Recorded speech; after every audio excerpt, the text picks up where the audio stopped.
ঘটনা হচ্ছে সকাল 10:30টার সময় আমি ওকে নিয়ে যাই অঙ্গনওয়াড়ি সেন্টারে। তো অঙ্গনওয়াড়ি সেন্টারে তো বাচ্চাদের খাবার বসিয়ে এবার বিএলওর কাগজ দিয়েও বেরিয়েছে। এবার কাজ করে যে আরেকজন, সে খাবারটা নামায় দেয় আর কি বাচ্চাদের। এবার ও বিএলওর কাজে 3জন ফর্মটা নিয়ে লিখেছে, লেখার পরে নিয়ে গেছে। তারপর আবার ফর্ম জমা দেওয়ার লোকে ও 4জনকে না 3জনকে দিয়েছে। দেওয়ার পরে ওই চাপ সবসময় বলছে আমি পারছি না, আমার মাথা ঘুরছে। কালকে রাত্রে 2:30টার সময় তো উঠে এইসব লিখেছে, ফর্মগুলো স্ক্যান করেছে, এইসব করেছে। করার পরে সে ভোরবেলা 5টার থেকে আবার আরম্ভ করেছে। এই করার পরে ওখানে নিয়ে এসে তখন ওখানে মানে মাথা ঘুরে পড়ে গেছে প্রায়। তখন একজন ধরে ফেলে, একটা কাজে বেরিয়েছিলেন, বিএলও কাজই করছিল। করার পরে ওইখানে ধরে ফেলার পরে এর সঙ্গে সঙ্গে এইখানে নিয়ে আসা হয়।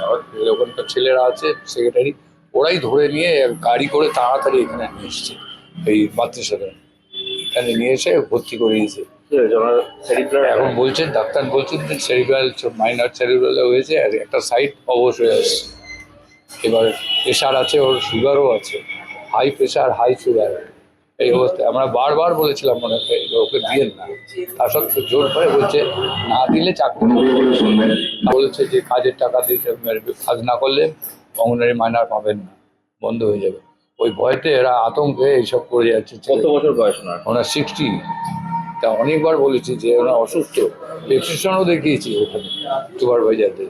তখন বলার পরে বলছি যে না, করতেই হবে, এগুলো আমাদের উপরে চাপ, এ না করলে অ্যারেস্ট হয়ে যাবে, নাহলে আপনার চাকরি চলে যাবে, পয়সা পাবে না। এইভাবে ভয় দেখিয়ে তখন বাধ্য হয়ে তখন করছি।